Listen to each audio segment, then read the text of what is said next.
Jadikanlah hati kami seperti tanah yang baik, supaya ketika benih firman-Mu ditaburkan itu boleh sungguh-sungguh berakar, bertumbuh, dan juga berbuah nyata di dalam kehidupan kami. Berkati baik hamba-Mu yang menyampaikan, semua kami yang mendengar. Tuhan, tolonglah kami, agar kami bukan hanya jadi pendengar firman yang setia, tapi mampukan dengan kuasa dan pertolongan dari Roh-Mu yang kudus, kami dimampukan menjadi pelaku-pelaku firman-Mu di dalam hidup kami. Bersabdalah ya Tuhan, kami umat-Mu sedia mendengarnya dalam satu nama yang kudus. Nama yang berkuasa, nama Tuhan kami Yesus Kristus. Kami menyerahkan pemberitaan firman-Mu. Amin. Shalom, selamat siang Bapak Ibu Saudara yang dikasihi dalam Tuhan Yesus Kristus. Senang kita boleh ketemu lagi pada siang hari ini bersama-sama. Boleh beribadah kepada Tuhan, memuliakan namanya, dan juga kita dapat kesempatan untuk mendengarkan firman-Nya. Tema yang diberikan kepada kita untuk kita pikirkan dan renungkan pada siang hari ini adalah God of Relationship, atau ilah-ilah di dalam sebuah relasi. Ya, jadi ilah-ilah relasi yang mungkin jadi bagian pergumulan kita. Sepanjang bulan ini Bapak Ibu Saudara melihat bagaimana begitu banyak hal-hal yang berpotensi menggeser Allah dari tahtanya yang seharusnya. Nah, saya ingin mengajak kita untuk memahami juga sedikit banyak tentang relasi ini. Apa sih yang bisa kita lihat di dalam Allah yang memberikan sebenarnya relasi itu sendiri bagi kita. Saya mulai dengan mengajak kita melihat bahwa manusia adalah ciptaan Allah, sebuah realita yang tentunya kita tidak perlu diskusikan lagi, tetapi sebagai orang percaya kita meyakini bahwa manusia adalah ciptaan Allah. Di dalam Kejadian pasal pertama, ketika Allah menciptakan manusia dan dikatakan manusia diciptakan segambar dan serupa dengan Allah. Nah, ada hal yang menarik yang kita bisa perhatikan, bahwa Allah yang menciptakan manusia adalah Allah yang berelasi. Sehingga ketika kita memikirkan tentang relasi, maka tidak terlepas juga bahwa Allah yang menciptakan kita, Allah yang merindukan juga memiliki relasi personal dengan kita. Dan harusnya kita juga demikian ya, untuk memiliki relasi personal dengan Allah. Dia bukannya Allah yang tinggal jauh di atas sana, tidak terhampiri, dan kemudian kita tidak punya relasi dengan Dia. Tetapi kalau kita perhatikan bahwa Allah yang menciptakan manusia, Allah yang rindu berelasi dengan manusia. Dan ini yang juga kita perhatikan di dalam bagian firman Tuhan. Betapa rindu, seperti pujian kita ya. Aku rindu, aku ingin mengenalmu. Kenapa bisa dikenal? Karena Dia adalah Allah yang berelasi. Nah, ini bagian yang pertama. Nah, hal kedua yang tidak kalah penting, masih di dalam kitab Kejadian pasal yang kedua, ayat yang ke-18, jika Bapak Ibu Saudara membacanya, dikatakan Tuhan Allah berfirman, tidak baik kalau manusia itu seorang diri saja. Perhatikan, kehadiran Allah sudah ada. Tetapi Allah yang menciptakan manusia, Allah yang juga punya rancangan yang indah untuk manusia nikmati di dalam relasi dengan manusia lainnya. Karena itu perhatikan, tidak baik kalau manusia itu seorang diri saja, aku akan menjadikan penolong baginya yang sepadan dengan dia. Jadi kalau melihat ayat ini, saya pikir ini bukan hanya ayat yang berbicara soal pacaran, pernikahan, tetapi ini adalah dasar kemanusiaan yang paling esensi, bahwa manusia adalah makhluk yang berelasi, pertama-tama berelasi dengan Allah, tetapi juga berelasi dengan sesama. Kenapa? Karena itulah rancangan Allah yang awal di dalam penciptaan. Kita memahami bahwa manusia ini makhluk sosial. Itu bukan teori sosiologi, Bapak Ibu Saudara. Tetapi itu adalah apa yang Alkitab sendiri sampaikan. Sehingga kalau kita coba lanjutkan lagi, bahwa Allah menciptakan manusia untuk berelasi dengan sesama, berarti itu yang kita pahami juga, Allah menghendaki manusia untuk saling mengasihi. To love one another. Sehingga saya setuju dengan kesimpulan pendeta John Stott dalam satu tulisannya merangkum tentang dua relasi ini. Dia mengatakan kalimat berikut. Sebagaimana ikan dibuat untuk air, umat manusia dibuat untuk kasih, untuk mengasihi Allah dan mengasihi sesama kita. Jadi, mari perhatikan bahwa relasi-relasi dengan sesama yang juga kita mau bahas siang hari ini bukanlah sesuatu yang terlepas dari rancangan Allah. Tetapi harus ditempatkan di dalam kerangka dan koridor yang tepat. Nah, karena itu saya meminjam penjelasan dari seorang teolog bernama Nicky Gamble, ya. Mari kita coba melihat dua kasih ini. Dua relasi ini. Pertama relasi kepada Allah, dan nanti kita coba lihat dalam relasi terhadap sesama. Nicky Gamble mengatakan kalimat ini. Pria dan wanita diciptakan untuk hidup dalam hubungan dengan Allah. Tanpa hubungan tersebut, akan selalu ada rasa lapar, sebuah kekosongan, dan sebuah perasaan yang hilang. Saudara perhatikan istilah-istilah yang digunakan. Lalu Nicky Gamble melanjutkan. Nah, ini yang saya pikir perlu jadi fokus kita, perhatian kita siang hari ini. Tidak ada satupun hubungan manusia.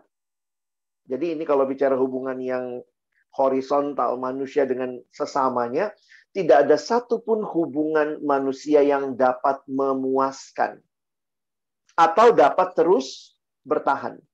Jadi ternyata dua hal ini yang menarik perlu kita pahami. Kita itu ternyata selalu mencari relasi yang memuaskan dan relasi yang dapat terus bertahan. Sayangnya karena manusia ini juga adalah makhluk yang fana, terbatas, maka tidak ada satupun relasi manusia yang dapat memuaskan secara penuh. Dan tidak ada satupun relasi manusia yang dapat terus bertahan. Coba Bapak Ibu Saudara, ada nggak yang orang tuanya nggak bisa meninggal? Wah, papa mama saya dong tetap selama-lamanya dapat terus bertahan begitu ya. Ada nggak yang pasangannya waktu menikah sudah ngomong, wah saya ini nggak bakal meninggal ya, saya ini hidup terus selamanya. Itu menunjukkan kepada kita bahwa relasi-relasi yang dalam hubungan sesama selalu akan ada sesuatu yang hilang. Dan itu sebenarnya hanya meneguhkan bahwa yang kita cari di dalam relasi yang memuaskan dan dapat terus bertahan, itulah relasi yang Allah ciptakan bagi kita. Karena itu Nicky Gamble mengatakan itu karena kita diciptakan untuk hidup dalam hubungan dengan Allah. Karena itu, perhatikan kesimpulan ini ya. Sekali kita memiliki hubungan dengan Allah, maka tujuan dan arti kehidupan akan semakin jelas. Jadi sekali lagi, jangan menolak relasi-relasi yang lain. Kenapa? Itu Allah yang ciptakan juga. Allah menciptakan saudara dalam relasi keluarga. Semua kita punya keluarga. Punya ayah, punya ibu, mungkin punya saudara, mungkin punya ada kalau punya anak. Itu semua adalah relasi-relasi yang Tuhan berikan. Tetapi itu harus dibingkai di dalam sebuah relasi yang benar-benar satisfying dan juga sifatnya kekal, yaitu relasi dengan Allah. Sehingga ini mengingatkan kita lah ya dalam tema yang kita bahas sepanjang bulan ini, bahwa manusia itu hanya bisa menemukan kepuasan sejati di dalam penciptanya. Dalam buku yang Bapak Ibu Saudara angkat menjadi tema bulan ini, saya pikir sangat baik kalau kita juga punya waktu membaca buku tersebut, bisa akses, bisa mudah ditemukan, sudah dalam bahasa Indonesia. Saya kutip kalimat Kyle Idleman, penulis buku ini, tapi dalam bahasa Inggrisnya dia bilang begini. We were made for God, and until He is our greatest pleasure, all other pleasures of this life will lead to emptiness. Bapak Ibu Saudara perhatikan, apakah relasi-relasi yang lain itu memuaskan? Ya, iya juga bisa mendapatkan kepuasan di dalam hal itu. Tetapi bukan kepuasan yang sifatnya kekal. Karena sekali lagi, Tuhan pun menciptakan keluarga untuk kita menikmati, disayangi, dikasihi, diterima. Tuhan memberikan sesuatu yang adalah berkatnya kepada kita. Itu juga membawa kesukacitaan, membawa kesenangan. Dan saya pikir jangan anti kesenangan ya, karena banyak orang Kristen juga sok menyiksa diri, seolah-olah makin menyiksa diri, Tuhan makin sayang. Saya pikir kekristenan tidak anti dengan kesenangan, tetapi kekristenan membingkai kesenangan-kesenangan yang kita nikmati dalam dunia, bahwa itu selalu ada batasnya. Sementara hati kita selalu mencari kesenangan yang tidak terbatas.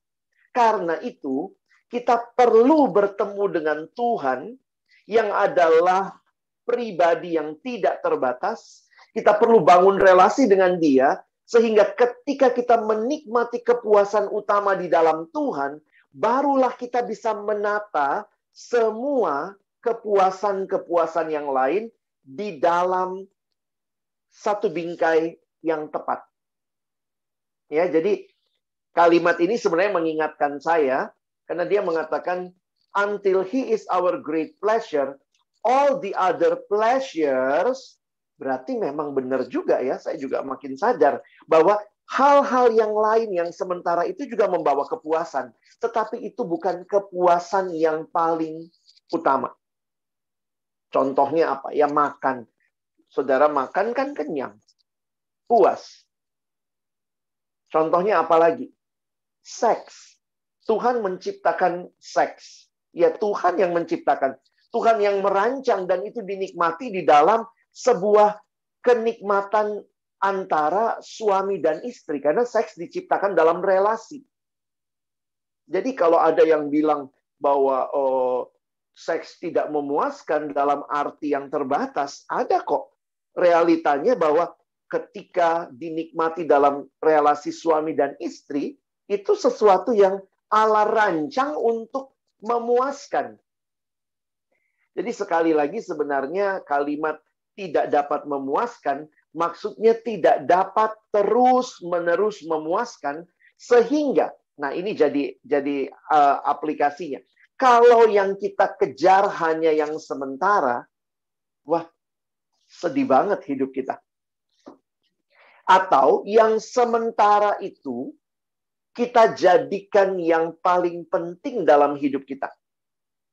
Itulah sebenarnya yang menjadi titik awal ketika ada misplace, tidak berada pada tempat yang seharusnya. Perhatikan kalimat ketika John Piper dalam satu tulisannya mencoba mendeskripsikan dosa. Dia mengkalimatkannya begini.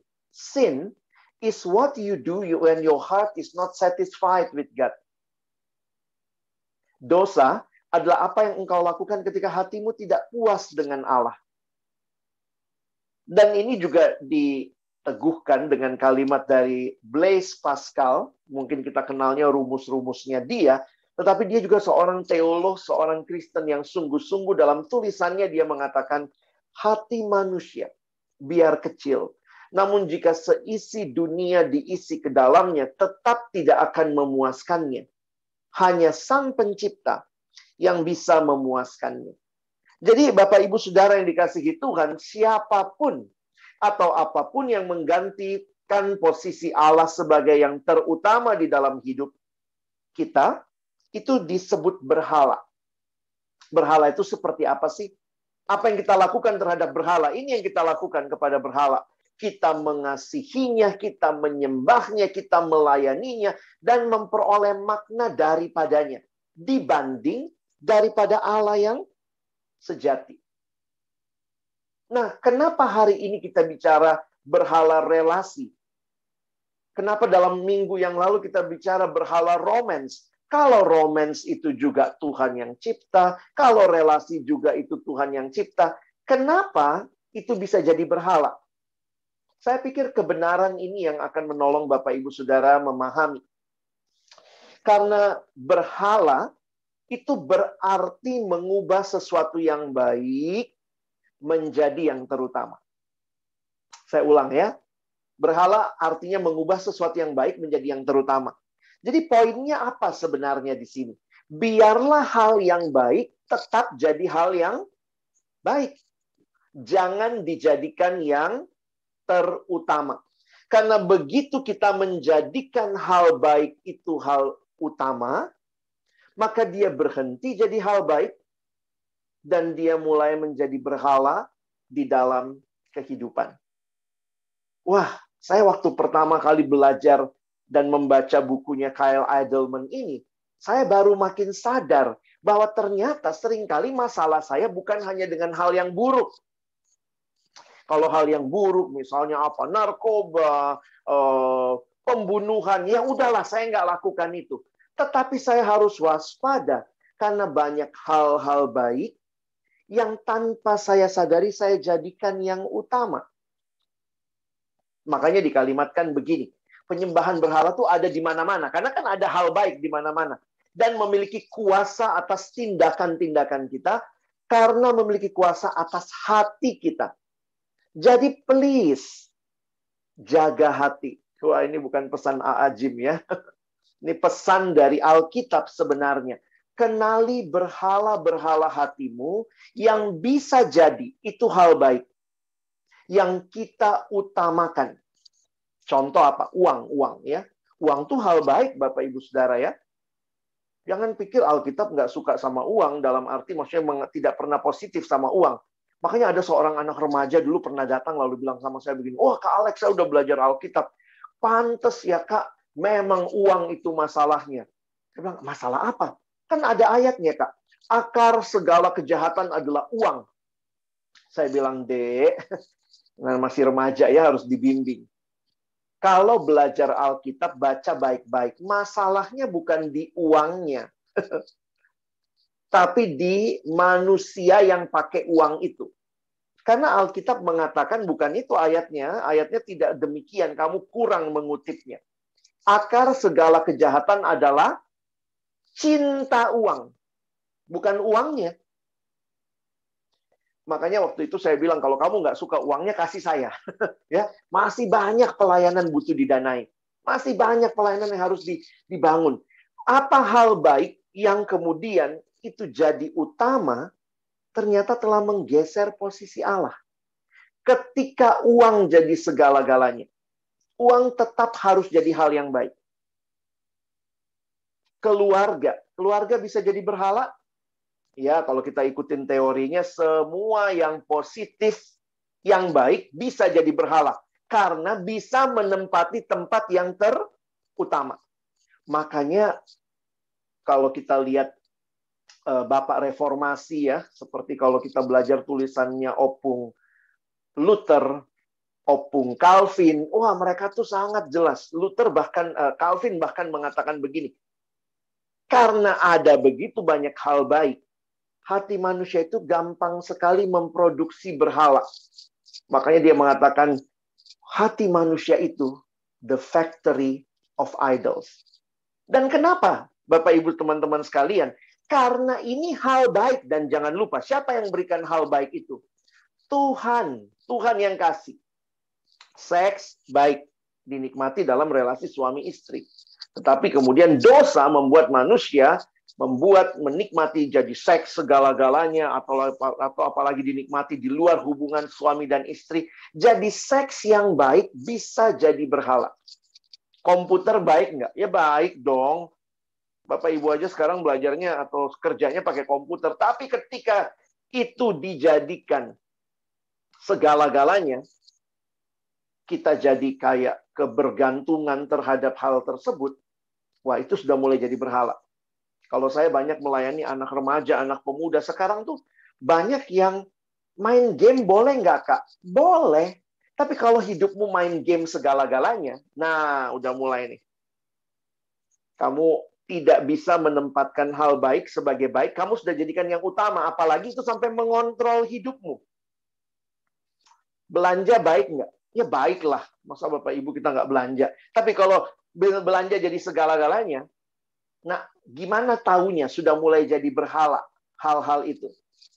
Kalau saya bilang sama adik-adik remaja, kalau kamu siswa, kalau kamu mahasiswa, tugas utamamu belajar. Tetapi karena kamu main game, yang membuat kamu tidak lagi bisa memahami kapan harus belajar, kapan harus berhenti main game, kamu terus-terusan main game, kamu namanya sudah kecanduan, itu sudah berhala. Kalau karena komputer itu ya, jadi ada orang yang gitu ya, komputer segala-galanya ya, dalam arti mungkin di komputer itu dia entah nonton film porno kah, mungkin dia juga gila kerja kan pakai komputer. Jadi sampai di rumah pun masih komputernya terus yang dilihat begitu ya. Jadi kayaknya tidak ada perhatian sama yang lain. Hal yang baik sudah jadi utama. Ada orang yang medsos sekarang ya, jadi berhalanya. Kenapa? Ngecek tiap menit, ngecek status. Bukan status, berapa yang nge-like gitu ya. Karena apa? Hal yang baik sudah jadi utama. Terus kemudian kalau sedikit yang like, harga dirinya turun. Aduh, jadi bayangkan ya, harusnya kan dia dapat, ingat tadi kalimatnya. Berhala, kita mulai mendapatkan harga diri dari situ. Padahal kan tidak demikian. Harusnya dari Tuhan. Pacar bisa jadi berhala? Bisa. Pikir aja sendiri ya. Saya pernah baca statusnya anak remaja ya. Pacar yang baik .. menjauhi semua larangannya, mengikuti semua keinginannya. Itu katanya definisi pacar yang baik. Saya waktu mikir ini pacar apa Tuhan ya? Tipis banget bedanya. Menjauhi semua larangannya, mengikuti semua kehendaknya. Ada orang yang sudah dikendalikan relasi menjadi Tuhannya. Pacar itu baik. Tapi kalau pacar jadi segala-galanya, orang tua bisa jadi berhala? Bisa. Orang tua tuh baik. Tapi kalau dijadikan orang tua segala-galanya, mungkin kita bingung. Kok bisa Pak jadi orang tua segala-galanya? Karena kita ini punya ikatan-ikatan yang Tuhan yang ngasih. Tuhan kasih keluarga, semua kita lahir kan punya keluarga. Tetapi di dalam perjalanannya, apakah keluarga telah menggeser Allah?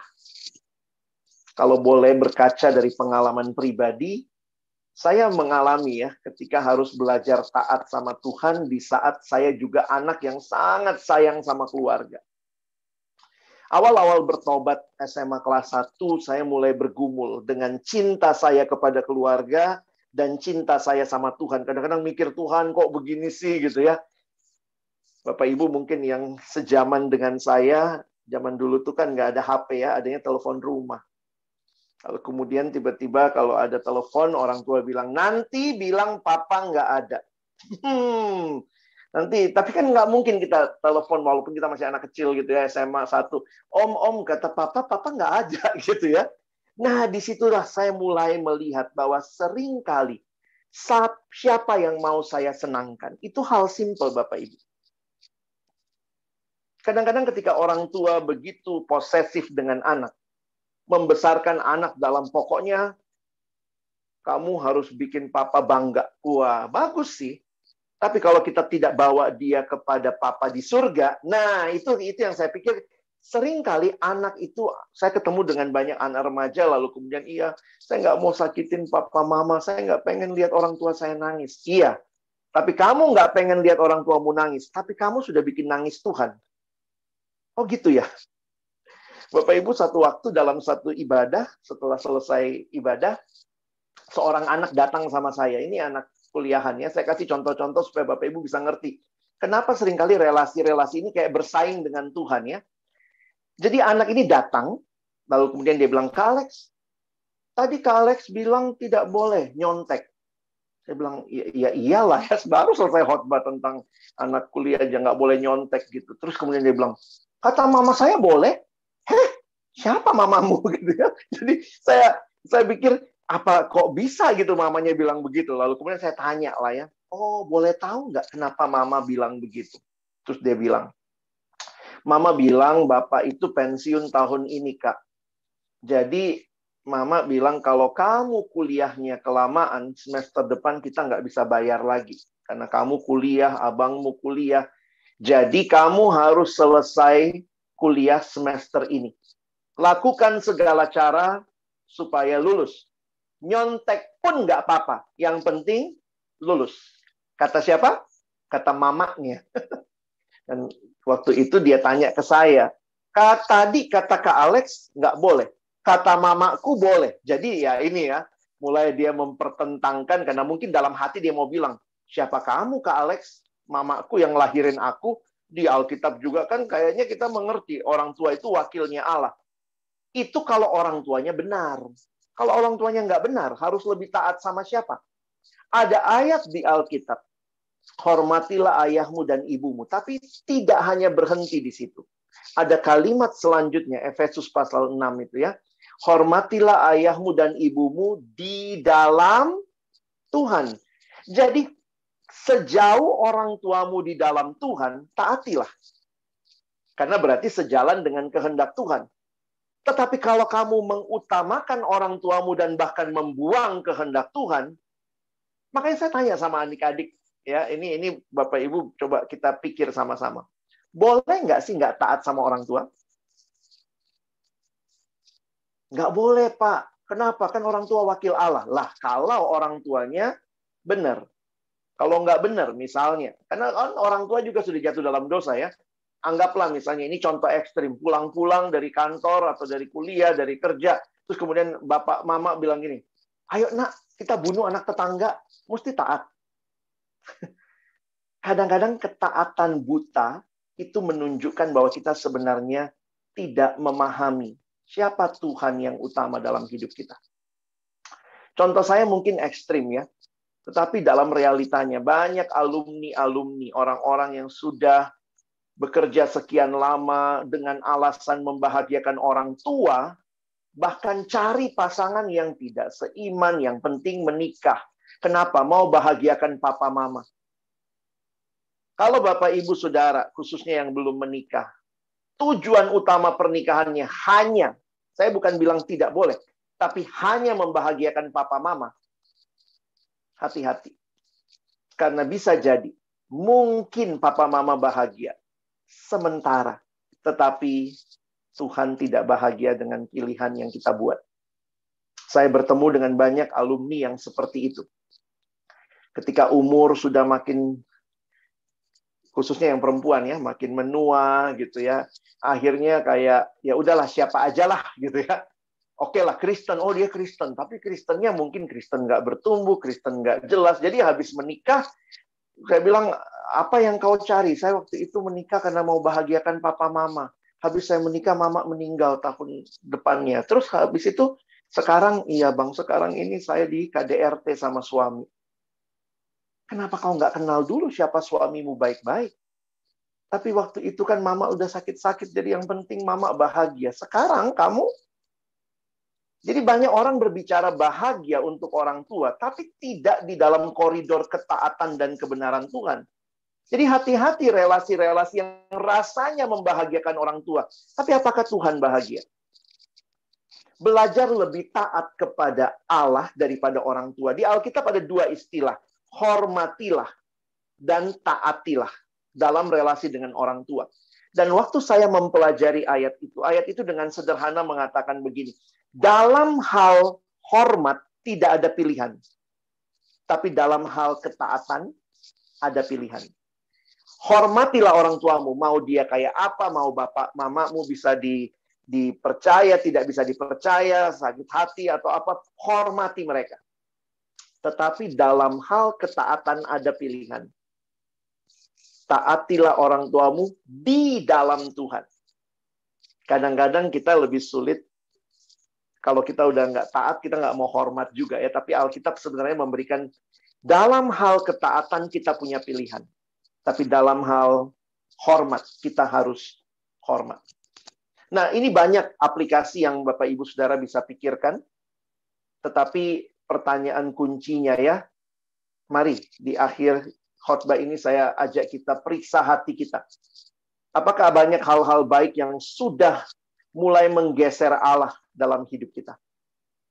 Dalam buku God at War ini, hati ini jadi penting ya.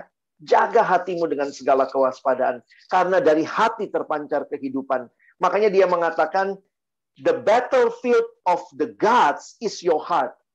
Jadi di dalam hati itu dia membayangkan seperti ilah-ilah itu lagi berjuang, berantem, merebut hati kita. Mungkin ada yang bilang setelah dengar minggu lalu, oh saya nggak, ilah berhala saya bukan romance. Berhala saya bukan uang, berhala saya. Tapi mungkin minggu ini, berhala saudara adalah relasi. Relasi-relasi yang ternyata tanpa saudara sadari telah menggeser Allah dari hidupmu. Karena itu Kyle Idleman katakan, apa yang kamu cari, apa yang kamu kejar dalam hidup, sebenarnya ini menunjukkan berhala apa yang sedang memenangkan hatimu. Saya tutup dengan 2 slide ini. Ya, apapun yang mengendalikan hidup kita disebut tuan kita. Jadi orang yang cari kekuasaan dikendalikan oleh kekuasaan, orang yang cari penerimaan dikendalikan oleh orang-orang yang ingin dia senangkan. Nah, itu relasi di situ. Kita tidak bisa mengendalikan hidup kita. Kita itu pasti dikendalikan oleh tuan kita. Dan kiranya yang mengendalikan kita adalah tuan yang sesungguhnya, yaitu Yesus Kristus yang bahkan menyerahkan dirinya untuk saudara. Pernah alami ini, saudara? Perhatiin baik-baik ya bajunya ya. Kancingnya salah tuh, pernah nggak ngancing salah begitu ya? Tahu-tahu kancing yang paling atas, kelewatan gitu. Begitu udah selesai, salah kancing ya. Bagaimana caranya dibenerin? Ya benerin lah, kancing atas dibalikin ke paling atas dan seterusnya. Saya tutup dengan kalimat dari buku Kyle Idleman tentang relasi. Dia mengatakan kalimat ini ya. We love others best when we love God most. Kadang-kadang kita pikir kalau saya mengasihi yang lain, maka saya nggak mengasihi Allah. Demikian juga sebaliknya. Kalau saya mengasihi Allah, berarti saya nggak mengasihi papa mama saya. Enggak. Ketika teman-teman, Bapak, Ibu, Saudara, kembali menempatkan kancing yang benar, di kancing pertama adalah Allah. Maka, waktu kita mengasihi Allah sungguh-sungguh, maka kasih kepada yang lain juga akan berada pada tempatnya. Tapi, kalau kita tidak mengasihi Allah, kita sibuk sama mengasihi yang lain, maka sebenarnya kalau kita sibuk sama mengasihi yang lain, ya kita akhirnya tidak mendapatkan kasih yang benar. Nah, hari ini Tuhan berikan kesempatan kita refleksikan firman ini. Lihat lagi dalam hidup kita. Apa yang saat ini sedang menguasai kita. Kalau itu relasi-relasi yang baik, kembalikanlah tempatnya di dalam relasi yang baik. Kiranya Tuhan menolong kita, bukan hanya jadi pendengar firman, tapi jadi pelaku-pelaku firman. Amin.